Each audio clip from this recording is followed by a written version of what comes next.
পাবনার বেড়া উপজেলায় মসজিদের বারান্দা নির্মাণকে কেন্দ্র করে সংঘর্ষে আহত মোহাম্মদ হাদিস চিকিৎসাধীন অবস্থায় মারা গেছেন। তার মৃত্যুর খবর উপজেলার চাকলা ইউনিয়নের তারাপুর গ্রামে পৌঁছার পর ফের ভয়াবহ সংঘর্ষে জড়িয়ে পড়ে দুপক্ষ।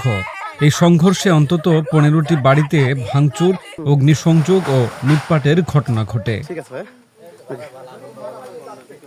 গতকাল ২৬ জুলাই দুপুরে বগুড়ার শহীদ জিয়াউর রহমান মেডিকেল কলেজ হাসপাতালে তার মৃত্যু হয়। নিহত হাদিস সাঁথিয়া উপজেলার করমজা গ্রামের শুকুর আলীর ছেলে। তিনি বেড়া উপজেলার তারাপুর গ্রামে শ্বশুরবাড়িতে থাকতেন। স্থানীয় সূত্রে জানা গেছে, নিহত হাদিস নতুন মসজিদের পক্ষের সমর্থক। তার মৃত্যুর পর উত্তেজিত লোকজন প্রতিপক্ষের অর্থাৎ পুরনো মসজিদ সমর্থকদের বেশ কিছু বাড়িতে আগুন ধরিয়ে দেন এবং কয়েকটি বাড়িতে ব্যাপক লুটপাট চালান।